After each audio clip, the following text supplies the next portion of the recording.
I recently discussed the pain that I've had to grow through as a result of the very challenging relationship that I have with my birth mother. And, the wound that she created has taken years to heal. And although that is a very painful part of my life, I want to tell you God gave me beauty for ashes, y'all, in the form of a woman who stepped into my life and became my godmother. So today I'm going to invite you to sit down with me and my 82-year-old godmother for a chat about her life and the lessons that I think we can all learn from it. Now, listen, y'all, this woman epitomizes class, grace, style. She taught me everything I know about fashion, confidence, poise, femininity. But y'all, don't be fooled. She is beautiful, but she also owns a gun and she knows how to use it.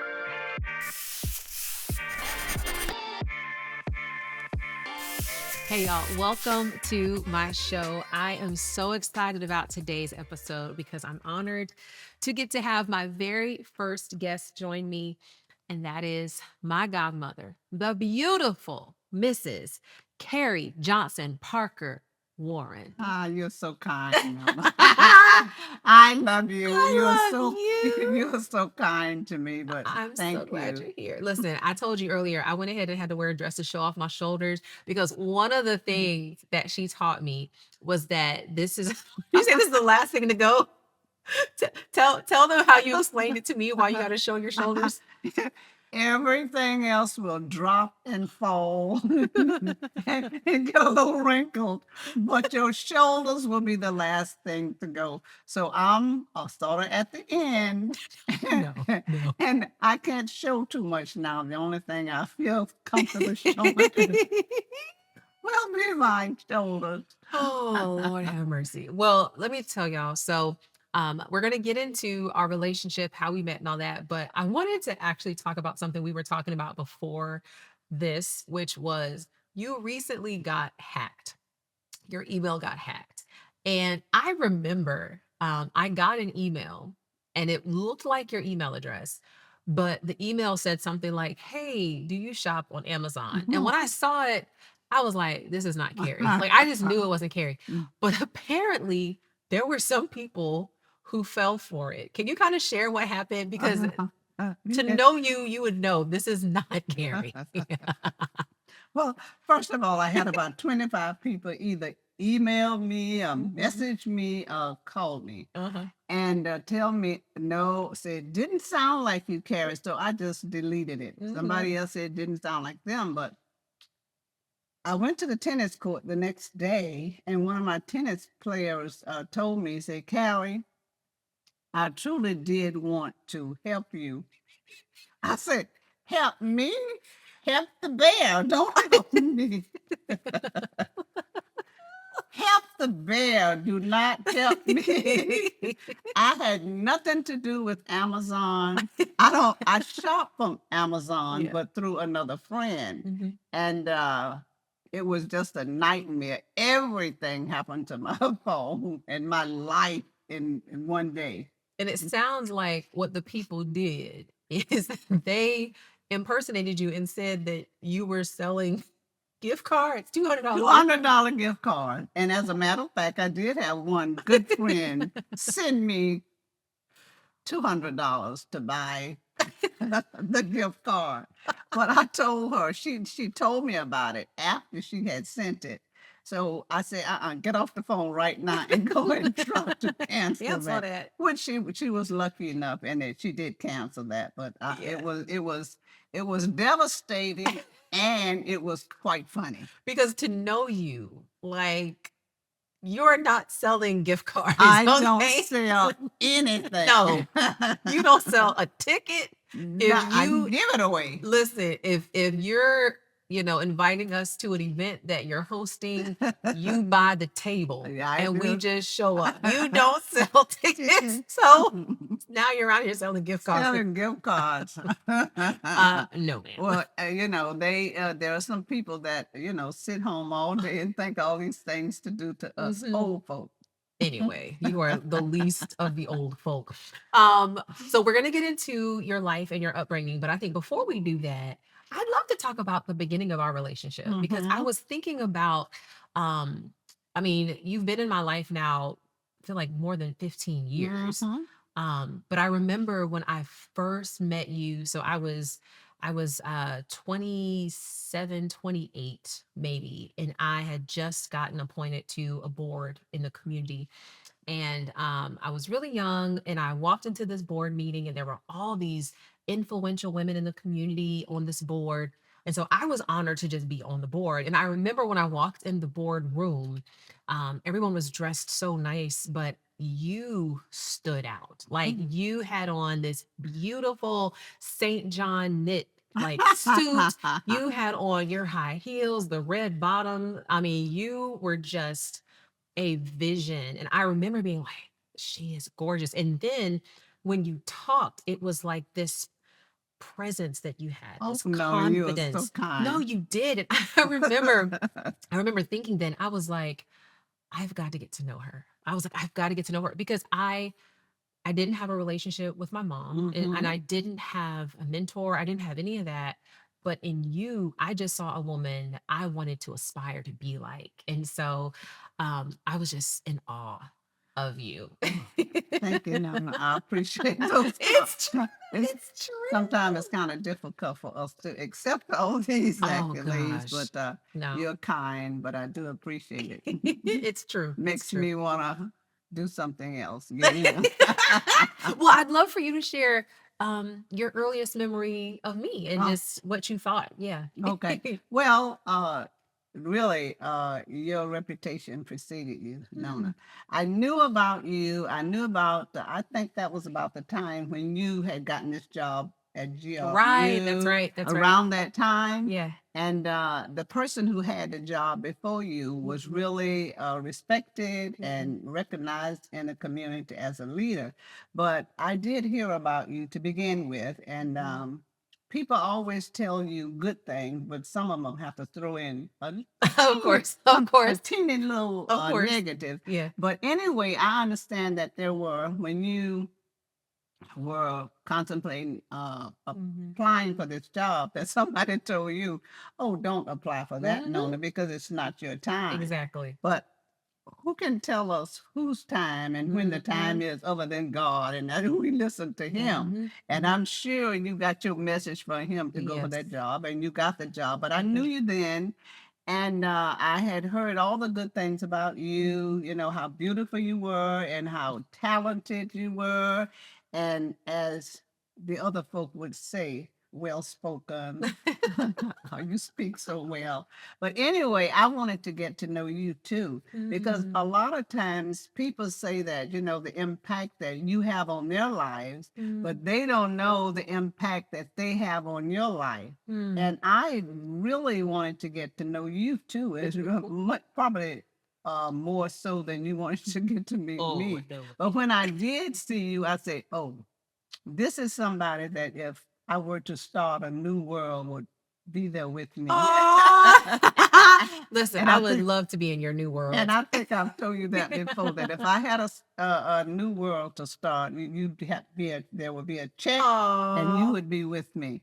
But when I did meet you, and then when we became friends, you had an impact on my life too, because I always wanted to have a girl. I just had one son, so that I could name her Carrie, like I was named after my Oh grandmother. wow. So anyway, you didn't have anybody that I could name Carrie.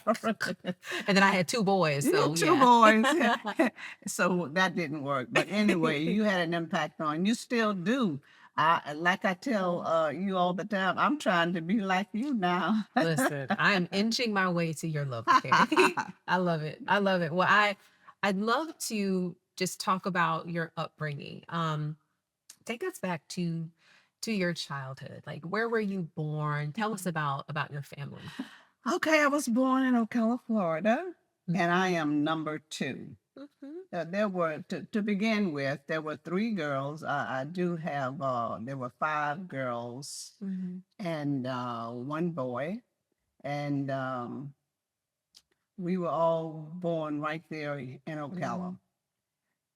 We were not wealthy by any means, but I think that we weren't wealthy financially, but we were wealthy because we always had our mom and our dad. Yeah. In our family. And when we say it takes a village, we lived in a village because my grandmother was around the corner, my granddaddy was in the neighborhood, my aunt was around another corner. And then there was a time in life when your neighbor could chastise you. And if you did something in front of your neighbor, it's like doing something in front of your mother that was inappropriate because they welcome people helping them look out for their children. Yeah. And then of course at that time we thought that you only had to look after girls, but you have to look after boys too, because things do happen to them. Yeah. And my dad passed away when I was in 11th grade. Wow. My mother was a seamstress, and my father was a taxi driver, and then eventually worked in a cafeteria. But he was the kind that was ill all the time with asthma, and it was really, really, I mean, those are my memories I have of my father always being sick. Now, we had happiness because we were right there with our family.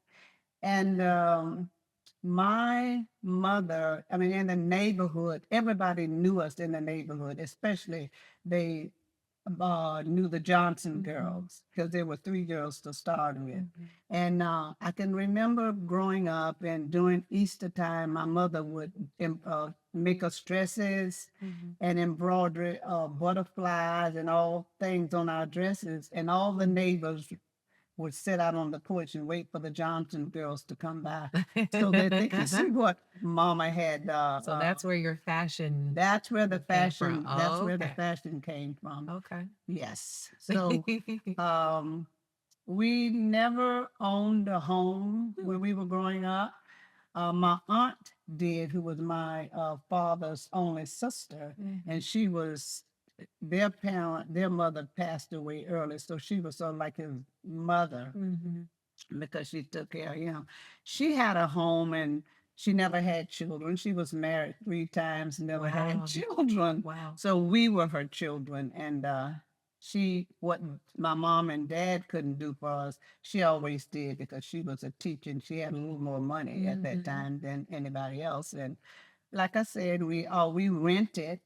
We didn't. I don't ever remember. We never owned a home. We rented, and my mother did do maid work for the man who owned this little community.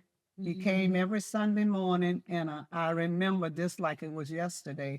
He came every Sunday morning in his long Cadillac and his long cigar.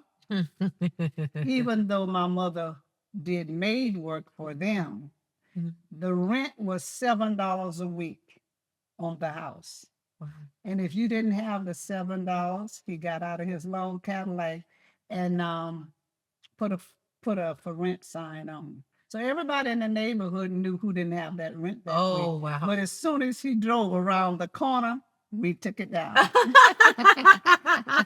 You took the sign down like, Yeah, oh. I have a friend now that asks me, Carol, why do you always talk about your childhood?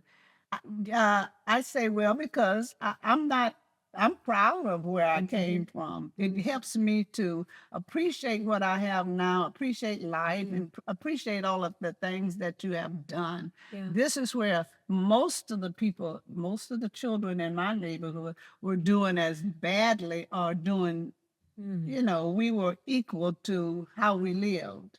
So that, we had a couple of doctors' children in our neighborhood that most of the time they're sitting on our front porch. I'm curious as I'm listening to you, and this wasn't even a question I thought to prepare for, but how did segregation affect your family and your upbringing? Because I just thought about the time period. I was like, that was the time before desegregation. Yeah. Well, my parents followed the rules just like everybody else did. We know knew where the place was. We knew that when you went to the drugstore, if you were the first one there and somebody else came up that didn't look like you, we knew excuse me, we had to step back and let them get waited on first.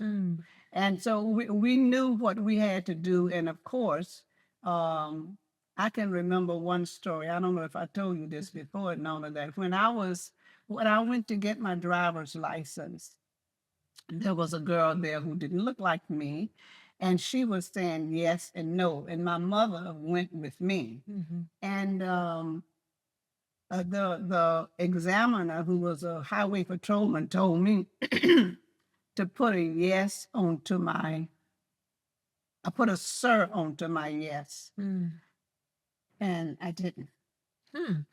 So when he checked my paper, he never looked at my paper. He looked me straight in the eye and put X's all the way down. So I went back. My mother carried me back. And she said, "Now you promise you're going to say yes, sir?" I said, "Yes, I'll say yes, sir." I didn't. So he did it again. And he did the same thing a third time. And my mama was begging me to say yes, sir, but I refused. And on the fourth time, he was out to lunch, and I got my learner's permit. What made you decide not to say yes, sir? It was sort of, I mean, I've always sort of been a sort of rebel rouser. Oh, we're gonna get into that, yes. Even, during my younger days. But I was like, I don't want to do that. Yeah.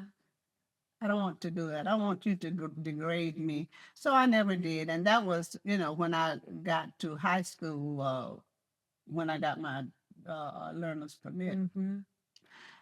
So, as children, we just did what the adults did. In order for them to survive, they had to follow the rules. They didn't make the rules. They had to follow the rules that other people made. And we were treated like second-class citizens. So we just fell into it. And if you didn't do what you had to do, then there were consequences for it. Like what? What were some of the things that you Well, would happen? they would you'd get arrested. They would find a way to get back at you. You could be doing, if you had a car, you could be doing 10, and they'll say you're doing 25. So you didn't do anything but suck it up. You're not, and they didn't go against their word, because there was no power at all. So being a child, maybe I was a little bit spoiled and thought I could get away with stuff. But I just chose not to be degraded, And I see that definitely in you, which is a courage to say, I matter. Like, Yeah. I matter. I will be respected. I'm not going to be disrespectful, but I will be respected. And I think adults, although they wanted you to follow the rule, but I think on sometimes they were happy that you didn't, because they would they would they wouldn't let you know that, hey, I'm supporting your bad behavior. But I think sometimes what they couldn't do, we did it. Interesting. That's how I look at it. If I wanted to not do something when it came to them, I'd stand up and say, no, I was first in line.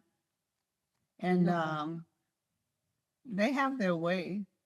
Even coming from college, when FSU was out and FAMU was out, there would be tons of students at the bus station, pushing and shoving. And I was at the front of the line, pushing and shoving and getting in the front. And the bus driver came off and told me, I don't know what you're pushing and shoving for. You're not going to get on the bus first. And that was in back there in the early 60s. Wow. So, we had some experiences that our children will never have. And we had some experiences that we don't want our children to ever have. So What, thinking about like that experience with the bus and just other experiences, how did that shape you into the woman you are today? I think I do have more courage. And I can think of some of the things that my father did for me or asked me to do that he didn't ask my older sister to do. So maybe he saw something in me. I can remember my father asking me in the 6th grade. He was taking us to Miami. We had family in Miami. 3 girls, and he got a little tired. And he asked me in the 6th grade, could I hold the car in the road on the highway while he took a nap? What? And guess what? I did it. I did it while he took a little nap. Was that your first time driving? First time driving. Now he had that much. While he took a nap? While he took a nap. But the first time I hit a bump, he said, "Okay, Right. Now we're good now. I'll take it from here." But I'm that way right now. If I can't do something and somebody thinks that I can do it, I don't want to disappoint them. So you just So I try. I just gave your son a picture. It was an embroidered picture with some words on it that say, if you think you can do something, you will eventually do it. If you think you can win, you can do it. But if you start out with a negative attitude, it's not going to work. You got to have faith and courage within your soul to know that, hey, I can do this. I did that with excuse me, the Eileen Harris, the painter. Yes. Her painting. I took a couple of her paintings. I never painted in my life before. I took a couple of her paintings and copied them Wow. because I thought that I could do that sort of painting that she does, and I did it. And I started doing some painting. I mean, that hobby is past now. I'm not. It's over. But I really do believe if you think you can do something and it gets within your heart and in your spirit, you can do it. I totally agree with you. Like, I think that's why I know how to do so many different things, because similar to you, if the occasion arose for me to have to do it, I was just like, oh, I'll just figure it out instead of having that mindset. Well, I've never done it before, so I And I can't can't do do it. Right. It's like, I haven't done it before, so let me try. That's true. And it's so many things in my life, Nona, that takes me back to your book. Your book was probably I'm in a book club, and your book was probably the last book I read, which was like 2 months ago. and now I'm making excuses. Oh, the print is too small in your book. I can't. Oh, I don't like that book, and I haven't done too much in reading books other than yours. But there are so many occasions in my life when takes me back to that book, Killing Comparison. I swear to you, I would advise a lot of people, and I've told a lot of people to read that book, because it's sort of like you put that spirit in people that, hey, I'm this kind of person, and I don't have to be like you to be successful. Right. I don't have to compare you with me. I can just be me. And I mean, this is the way that God made me. That's why I tell people when they get on my nerves, you can't tell my mother on me. You can't tell my father on me. You can't even tell God on me, because he made me and he knows what he made. So I'm not shocking to him. I'm not surprising to him. Yes. But your book is, you can be yourself. Why am I too fat to wear this color? Mm. Why do I have to wear my hair like you want me to wear my hair, or like I wear, or like I, you know, Mhm. this is what I want to do. Why Mhm. can't you do it? And This is that's one of the things I so admire about you is like, again, you are you, hmm you know, and you are not. I mean, the thing is, you're not disrespectful. You are simply direct, hmm right? It's like, this is who I am. This is what I will and will not tolerate. Yeah. This is the line in the sand. If you stay hmm on the right side, hmm we're good. That's true. But if you step to the wrong side, I'll let you know how you're making me. My son Scott tells me, Mama, who cares about how you feel? Just if this is what you want to do, it's your feeling. Just go ahead and do it, because people really Mhm. don't really care about your It's feelings. true. They don't It's care true. about your feelings. Hmm. If this is you and this is what you're choosing to do, then just go ahead and do it. Exactly. hmm Exactly. I want to get into your career hmm because you eventually got into education administration. What led you down that path? And you just told me earlier that you were a PE teacher. I didn't even know that part of you. So give us the story. well, that's a long time ago. Well, first of all, my aunt, who is our second mother, Hmm. uh, we are like her children, was a teacher. Hmm. And so if my mom and my dad, my father had passed away, if I had to, my mother could never have sent me to college, Mm. never, because she had to, raise other children, and she was who she was. Yeah. But it was my aunt really that was a teacher, and she went to FAMC. That's what they call it. Oh, it was college then. Yeah, it was a Got it. college Okay. then. Okay. So she did. But after I finished high school, I stayed home to go to Hampton Junior College. Mm. And at that time, they weren't so strict on teachers and rules and regulations, who can be in the classroom, who can come to the campus. Uh-huh. So my aunt would leave school to run errands. God bless the dead. To run Oh, errands. yeah. That would be absolutely a no-no in Oh, these yeah. days. Yeah. So anyway, and then she would call me to come out to her class and take Mhm. over her class. Oh, wow. She taught first grade, and I would go out and stay there. If she ran her errands for 2 hours, I was the teacher in her class. Wait. You could just have somebody come and just teach while you went and just did something else. Mhm. Maybe Wow. maybe she knew the principles Oh, better okay, than I okay, thought okay, she did. okay. But anyway, yes, that's what you do. You can't even go on a campus now No, unless you take a everything locked picture. down. They Yeah. know who you are. Oh, you got to get your prints. Yeah. You got to do prints. They're gonna check your purse. They're gonna check your backpack.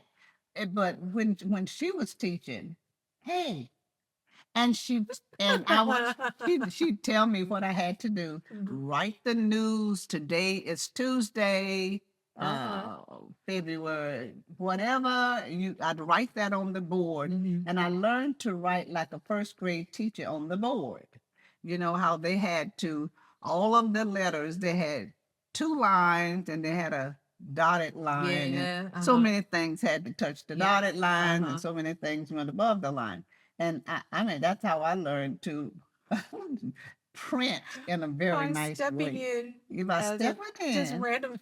just randomly. Hey, Karen, what are you doing? You don't go to school until four Oh my o'clock today. gosh.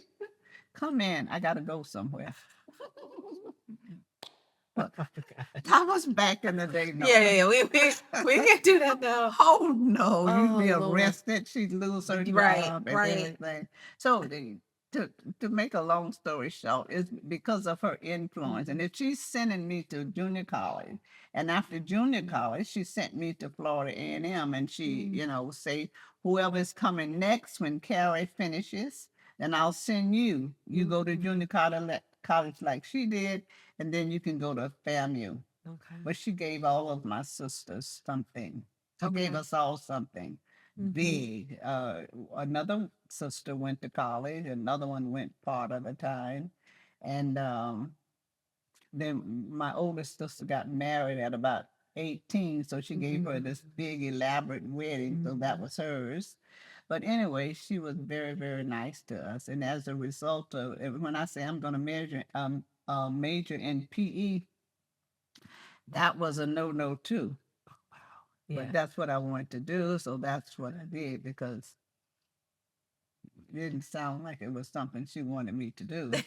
But she did let me do it. But she was, everybody believed in education, but everybody, all of us, I mean, all of my family, very few of them went to college. She did. My great grandmother couldn't read and write. Mm. My daddy finished high school. My mother did not. I think she stopped in 10th grade. But my great grandmother, I tell you, this is another short story about courage and being sure of myself. The three girls would go to Crystal River to spend 2 weeks with my great grandmother. No lights, no indoor plumbing. Wow. During that time. Yeah. But she had a creek right beside her house, and we would fish that ran into the Gulf of Mexico. But she, my sisters would be crying to go home, but not me. I loved the country and the living that she did. And my sisters would be crying and they would ask me to write the letter to my mom and dad. So I write the letter and then I, have to get okay from my great grandmother who couldn't read and write. Yeah. So she didn't even know what you were saying. No, she would say to me, Nona, read the letter to her. And you'd be like, "Hey, we're having such a great time." I said, "Oh, we're having fun." And then when I've always been an actress. And then when I wrote it in fine letters. Gloria and Jewel are crying. They want to come home. but I would just be telling my grandmother these glowing things that we just wanted to say hello. Oh gosh. Pushed me up to write that letter. Oh my gosh. Well, that makes sense now because one of the things that has been such a paradox to me about you, which has been funny, is you are so glamorous and so poised and just so classy. And you also love the outdoors and fishing and shooting. And I mean, you are like a riddle wrapped in an enigma. So that makes sense now from that part of your life. Yes. And Nora, when I was at A&M, they didn't have an archery club for girls. But when they got ready for somebody to go to another college or university for the archery team, I got on it. Wow. When they wanted somebody to do this, that, and the other, my friends and I just got on it. Yeah. Although I was a cheerleader at A&M, but I was in the dance group at A&M, and we did a lot of things. When they got ready for somebody to go and have competition, and the girls didn't have that sport on campus, we all went. We all just got on the team. So you've always been adventurous. I love it. Yes. I want to talk a little bit about love for a minute. So you've been married a couple times. I would love to know what attracted you to the lucky gentlemen that were given the privilege of being your husband, and also what did you learn about yourself in each relationship? Okay. Oh, okay. Nona. Do you want me to be proper or do you I want you to be you. Speak from, speak from your heart. Oh, speak from my heart. Yeah. Okay. Money. And that might sound a little strange or a little No. unsophisticated, but think about it. If you want to move forward in life, if you want to have a home, you want to have nice friends and nice things, it goes back to money. Goes back to money. Yeah. And I always wanted those things. Always wanted those things. And I was always attracted to older gentlemen, well-established gentlemen. And I just was attracted to them. And another reason, because a lot of times we lack attention, and I want it to be, hey, here I Right, am. right. And whomever is back there, they can't see them, they're just seeing me. Yes, yes, yes. So, but anyway, um, I always wanted somebody who was honest, um, had a sense of humor, love, or was somebody who was a Christian, loved God, somebody who was a good communicator, um, educated, and just had a good place in their life. So both husbands fell into that category. Yes. So first marriage. Okay. What did you learn from that? Because that one ended in divorce. It Yeah, wasn't the that best would situation. that did end in divorce. And sometimes you can love a person, Yeah. but you don't like them. Mm. And somebody said, "Oh, why would you get a divorce?" Because my first husband was very kind, very nice, educated, very smart. Always liked smart men. Very smart. He was a chemistry teacher. He taught, and he was an administrator. And so he felt, I mean, he really did fit. Yeah. He fit The the mold. thing. Yeah, he fit the mold. Same thing. I keep saying this is what I want, but that's what I had. Yeah. But you know what? Sometimes when you're younger, you make decisions that maybe you should not have made. You should not have made. And like I say, sometimes you love a person, but then as the years go past, you don't like them anymore. Right. And that's about all Yeah.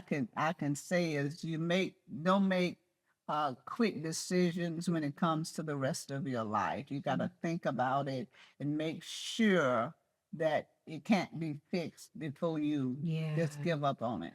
How did you navigate raising a son like between two households? Because I'm sure there are people watching who are in that situation and it's hard. So how did you kind of navigate that? Well, you always try to be friends and have a good relationship.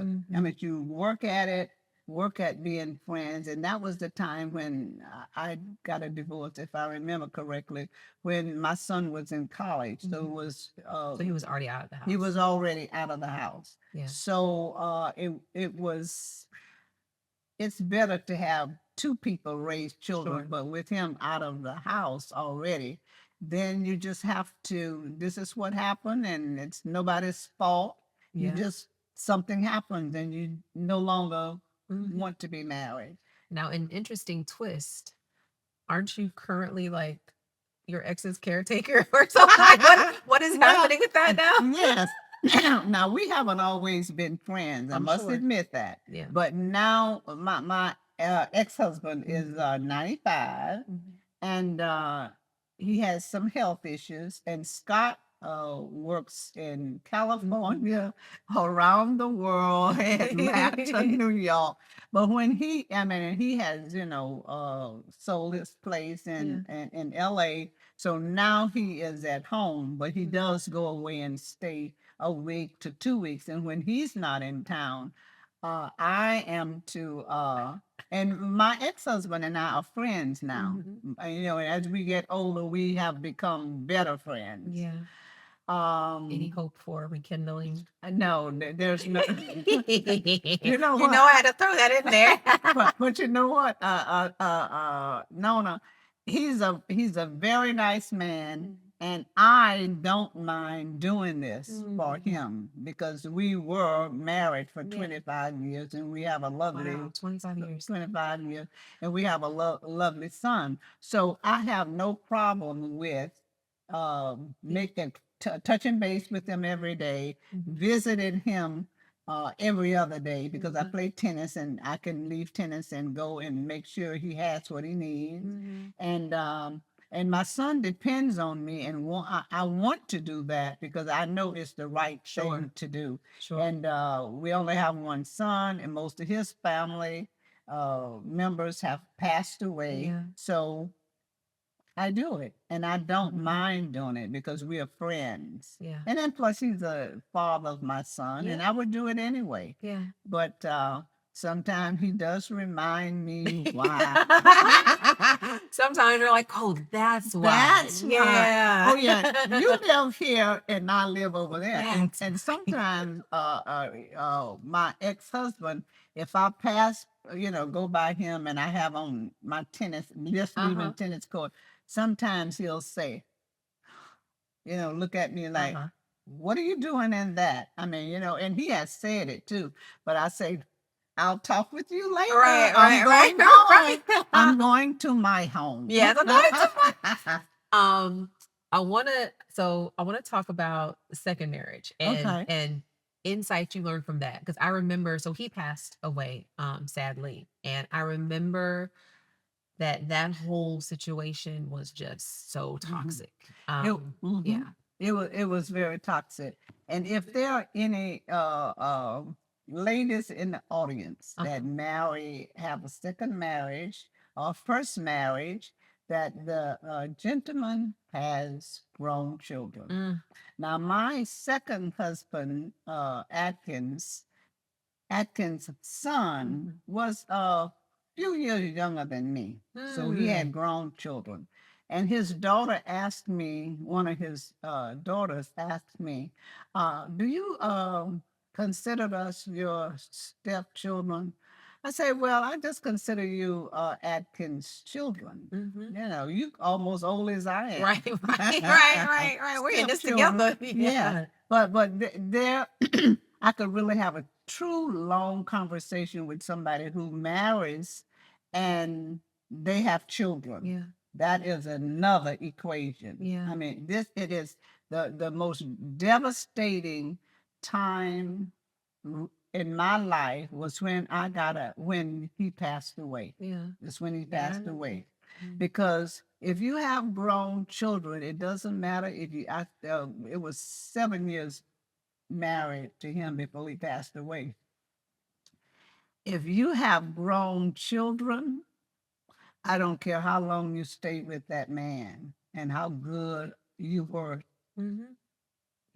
together, and you were to him and he was to you. They don't like it. It's a sort of their attitude is, hey, she's gonna get something Oh, she might take I my stuff. would have gotten. Yeah. And here she comes. Mm-hmm. And that was really a bad time, a very bad time when you have grown children. Yeah. Almost went to the depths of hell with those grown children. I mean, honestly, because some people, Nona, will shoot you about a jelly jar. If they didn't get the jelly jar, they'll shoot you. But this man was this man really did not forget his children. Yeah, sure. He'd never forgotten his children because I was the second wife, and he and his first wife, probably would have stayed together until one of them passed away. Yeah. But and I always welcomed them into my home. But there is trouble in the land when you have grown children and you marry a man who has grown children. You've got to take care. A prenup is probably, I didn't have a prenup, but his daughter wanted him to have a prenup. But he took care of his business. Yeah. Before we even got married, he took care of his business. And I don't think they like that. Always, you can treat them nice and kind, but it's something you get that they would have gotten, and they don't like that, their attitude. Thinking about that situation specifically, looking back on it, if you knew then what you know now, so you talked about a prenup, that would be something potentially that you would consider. Um, what else do you think women need to be thinking about to protect themselves in the event that they lose their husband? Well, you know what? Many people, when they get married and you take your vows and you say, this is until death do us part, that's what you want it to be. Yeah. But it doesn't happen that way. Mm. It doesn't happen that way. But what women have to realize, and maybe men too, but I'm talking about women. What we have to realize Okay. is that you have to be prepared.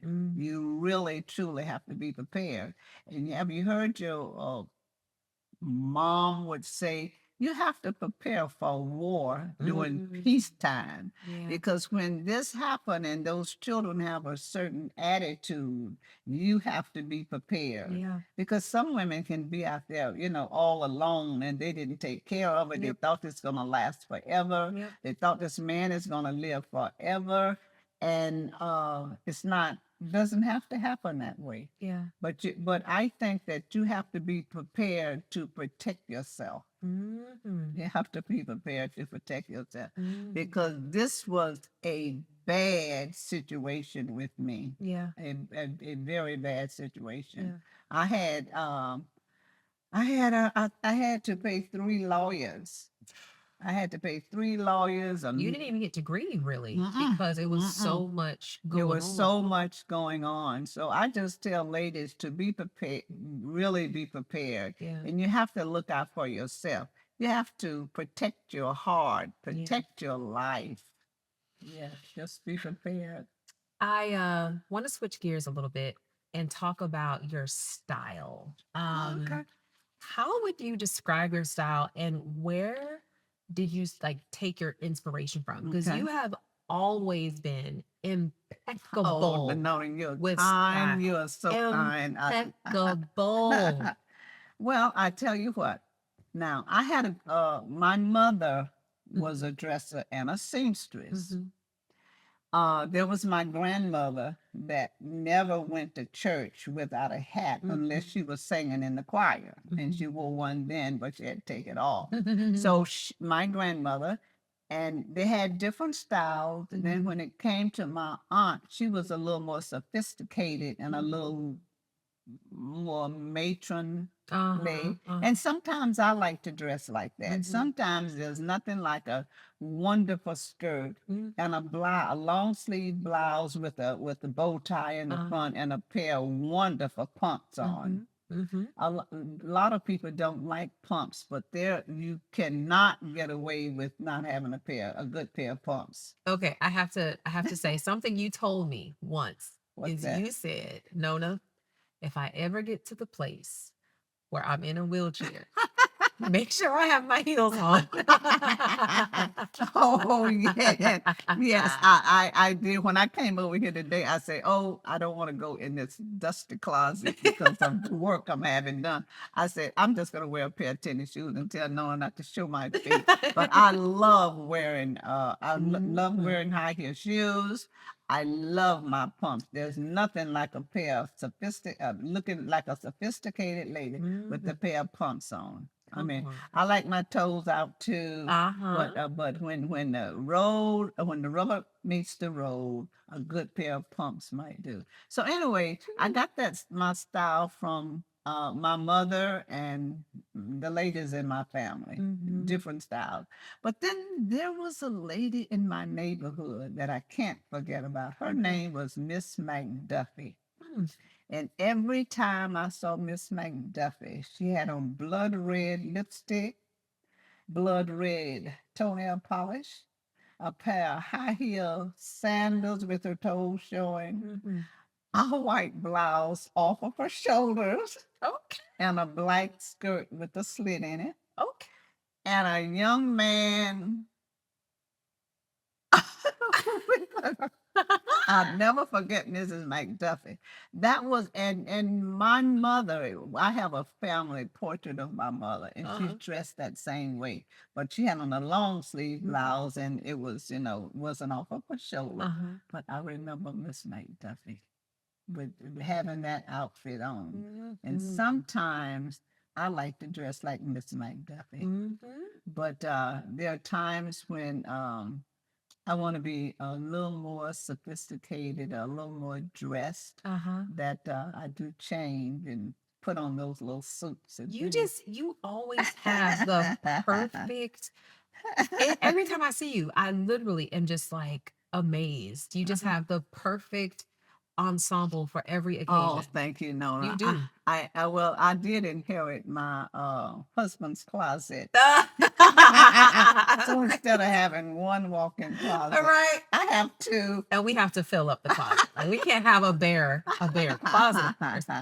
Um, Thinking of that, what do you think about? And I know you were on social media at one point, and you were off at one point, but what do you think about this trend that seems to be women just displaying all the goods? Like, what do you think about that? Well, you know what? We did come from a different era, and that was a no-no. Mm. And I really talked with Scott about this one time, and he said that there are some women that you don't want to take home to your mommy. You don't want to take them home to your mommy because you just have to look a certain way, and it's what is your goal when What's you the do goal? when you do that? What goal do you have?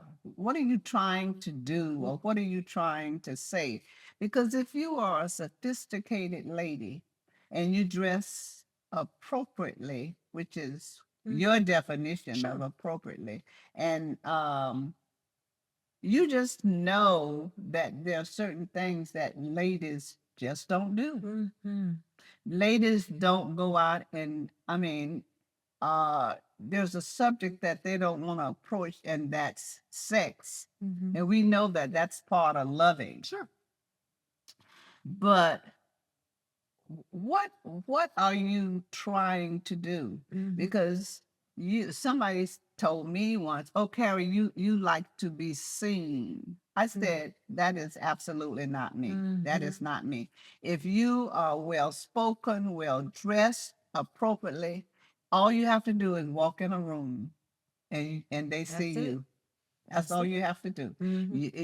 What your reputation is, you how you carry yourself, they see you anyway. You don't have to do that. Yeah. But there, what is your goal when you do that? That's good. You got to have a goal. Yeah. What would you say is your goal when you put on the carry ensemble? What's the Well, goal? you know what? I like to feel good, and I like to look good too. Yeah. And you know what? Sometimes when Scott is at home, and I'll have two or three pairs of black shoes, a pump, and an open toe sandal. And I say, Scott, which looks the best with this outfit? And he'll say, and you know, based on where he works and what he does and the people that he around, I really trust his judgment. So he say, oh, they're wearing XYZ in LA, and this is what the stars are wearing. But I just like to look good, and I like to feel good. And that's something like if you're playing tennis, Yeah. and you go on a tennis court with a tennis outfit on versus a pair of cut off Come on. jeans and whatever, Yeah. you're gonna play better. So true. You're gonna play better if you're dressed appropriately. Yeah. And My husband always he likes to make fun of me because he says I go to the grocery store in a prom dress. But I agree. Like you said something to me so many years ago and it has stuck with me, which is always look your best. Yeah. Always look your best. Uh-huh. Because you feel your best when you look your When best. you look your best. You certainly do, Nona. I mean, I know sometimes I have to leave home in a rush doing something, but those rare days, and I put on my sunglasses, Right. I put on my hat, and nobody, hopefully nobody will see me. But you will do your best when you're looking your best, and you can even it even has to do with your thinking, Yes. your speaking when you look your best. Now, I sometimes cut my own yard because my son bought me a lawnmower for Mother's Day. Oh gosh, that's So and my neighbors say it looks better when I cut it anyway. But if I'm out in the yard, and I mean, it's just a habit that when people pass by, you may not know them, but you'll still speak to them and still speak to this person. Sometimes when I'm out in the yard cutting, I have on my ponytail, my lipstick, my gold hoops. And you never know who's driving by. You're absolutely right. I went to a football game with my cheerleader friends. We used to meet, but now we've gotten older and they have their health issues and we don't do it anymore. And so when I go to FAMU to the homecoming game, and when one day I was leaving, getting ready to putting on my high heel shoes, they say, "You're gonna wear those home?" I said, "Oh, I'm gonna dress to go home." I said, "What happens if something happens to my car? I got to get out the car." I want to be looking my best. That's right. I don't want to. I want to be. I want to look my best. So, my friends, and as soon as I get my house finished, they're gonna come. My old cheerleader friends, they're gonna come and visit, and they're gonna spend the weekend with me. They're gonna be about 4 girls. They were cheerleaders too, and they they now they all have health issues. They are not playing tennis. They're not doing very much, but they do like to eat and things like that. So they say they can hardly wait to get here because they want to critique me. We want to do this, Carol. We want to be like you to do that. But I have some friends that they want me to wear. Now, I'm not saying anything about depends because one of these days I will get there. But it's sort of like a badge of honor that everybody's doing that but me. Right? You said, well, my underwear is just regular. I'm still wearing bikini. Oh, I'm getting bad, Nona. No, you said it's a badge of honor. It's a badge of honor. It's like I'm different. What? What? What are you doing? They think that it's time for me to join the club. Listen, but you told me one time, you said you are going out kicking and screaming. You said, I'm not going down easy. I won't go out easy. No. I'm sorry I had to bring that up. I love it. No, I love it. Because you know what? That again, you truly are my example. Like you really are. Like even when I'm home, I'm dressed. Yeah. Now I may not have the hair hole situation, but yeah, I'm dressed. You absolutely. seem like we can clean. We can get motivated to clean our houses when get up with. And I'll tell you something else that I like to say right here. Even when now I don't know what you do, Nona, but the ones that are married, the ladies that are married, the ladies that are courting, please take the rags off your head at night. No. Talk about it, Carrie. Do not go to bed with a rag on your head. Just you're gonna be so much. You're gonna be really nice. But do not put a rag on your head at night. What should they wear on their hair, Karen? I think that that's the time to be free and to be normal. Okay. All of this, I don't know if they call it a do-rag. I'm not sure what that is, but I have heard them say something. A bonnet. A bonnet. Oh, no. You said let it go. Just let it. You just let it go. Just let it be free. Really? Some men don't say anything about wearing your rags on your hair at night. Right. But that's one thing that I think you're gentlemen. would be so proud if you didn't. I mean, it's just a better look. It's a Yeah. better. I mean, you can rest better. It's You more can appetizing. Like, cuddle better. she said you can cuddle better if you're not wearing a rag on your head. And I know we take all of our makeup off and all Uh-huh. of that, but sometimes it might not be a bad idea just to take your lipstick and blot it just a little bit. Okay. Yeah. Okay. Just give them a little something. A little something. It doesn't have to be all the way, but definitely we'll take the bonnets off. Listen, if anybody knows how to keep a man happy, it is you. Um, so I want to ask a couple questions and we'll kind of wrap up a little bit. You Okay. mentioned how there are ladies in your friend group who have health challenges, but you play tennis multiple times per week. You're serving on multiple community boards. You're in all types of organizations. You are as healthy and just full of life as anyone my age. So, what is your secret? Well, what I always like to say, Nona, is just because I do all of these things that I do to stay healthy, it doesn't mean that my life expectancy will be uh longer than yours. Well, let me just put it this way: you're not leaving here till I'm leaving here. We're leaving here together. So Okay. It means that my chances are better. yeah. So if you're living a healthy life, it means that your chances are better. And I look at life right now as a decline. It's what do you call it?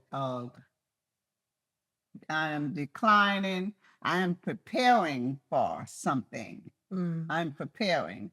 And when you prepare for the end, you want your end to be painless, Yeah. peaceful, happy, and not a struggle. Yeah. Not to say that that's the way it's going to be. But my advice is to stay moving. Yeah. Stay around people. Don't be so sick you can't call your friends on the phone. You can't go places with your friends, have lunch. Being around people, there's a study that was done about 5 years ago, and the if you want to increase your life about 10 years, it says play tennis. And one reason that they say to do that, this was a study done, that not only are you physically getting some benefits, but mentally you are too, because you are around people, and people don't know that being around people adds so much value to your life. It's when you shut down and shut other people out, it's when you really start your decline. Especially you get ailments. If you have knee trouble, then your knees start to decline and even faster. So what I do is I play tennis with young people. Just playing tennis would be great. You don't just play tennis; you whoop them. I love it. Dominate. I do Yes. like winning. I walk in the spring with friends in the neighborhood. I stay involved in my club works. I drink water, and every day I drink a spinach drink. Every day. Now I don't know that thing about Popeye the Sailor Man, but I know, but I do know it's very healthy for you. So I do that. I have a spinach drink. I put the doctor says berries, strawberries, blueberries, blackberries, all kind of berries. And it helps you. Well, first of all, we know that there are certain things that we need every day, nutrients that we need every day. And if you do that every day, you're getting your fruit, you're getting your vegetables, and this will help to fight diseases that hit us when we're aging. So and drink water. you know, with Scott being a trainer, I do get some hints from him and what to look for. I mean, I don't eat anything unless I know how many grams of sugar and salt. And and women are supposed to have so many grams of sugar a day. Yeah. Men can have more, but you gotta watch your intake and everything. You gotta drink a lot of water. You gotta stop drinking a lot of sugar drinks. All that. And so mine is just to have my spinach drink every day, exercise, talk to friends, and stay active.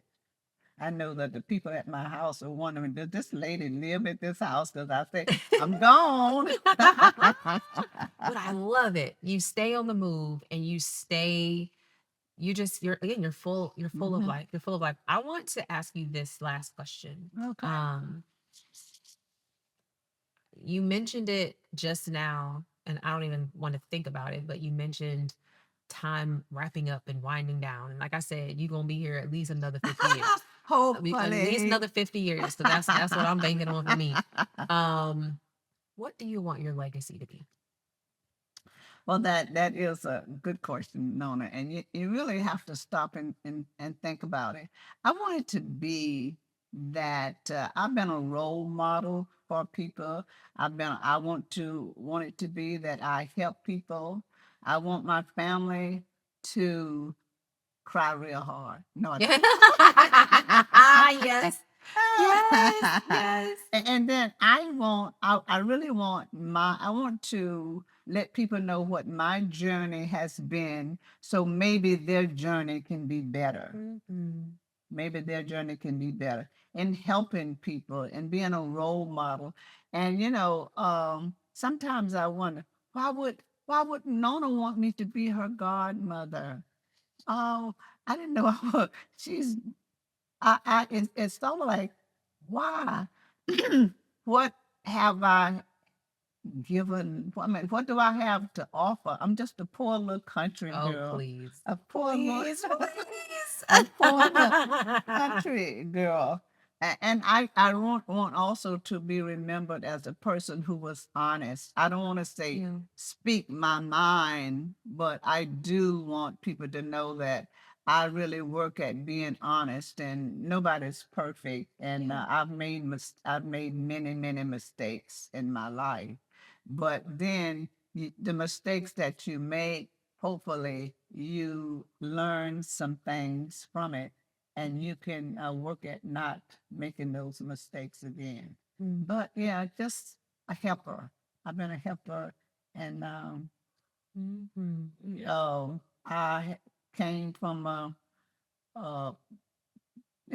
like I said, my background was my family. We had happy times, although my oldest sister, since I was the second oldest, I always remember getting her overcoats and dresses and Hand me down. hand me down. Yeah, but it was a good life, and I'm sure people that it was just that time. Yeah. I didn't know anybody who was doing better, other than a couple of people in the town who dads were physicians or dentists or something, and they wanted to be like us. One thing I was thinking about when you asked me a question was that um, when growing up, back to my years of growing up, my dad would always take us to Paradise Park, and that's just like the bright part of Silver Springs. And my mother was in a beauty contest there. She won. Then my oldest sister was in the beauty contest. She won. Wow. And I was in that same beauty contest and I won. I think it was when I was in the 12th grade. But anyway, those are the kind of things that we did as families, go on picnics and go to the drive-in movie with our dad. But we were poor, but we were rich in other things. Yeah.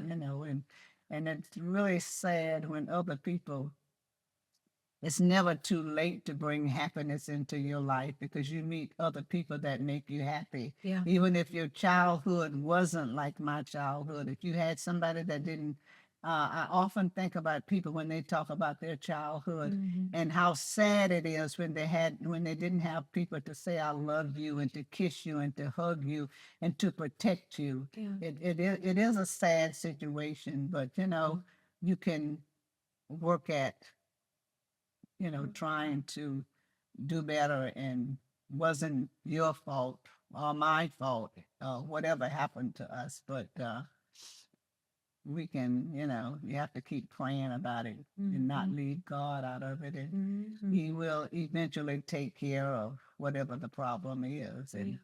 and bring people into our lives that make us happy. Although we will never forget some of the things, but you work at it every day. Mhm. Well, you have been, I said at the very beginning, but you have been everything I could ever have wanted in a mother. Oh, well, thank you, Truly. Nona. I, And your I'd say love. that I say that too about you and a daughter. I swear to you.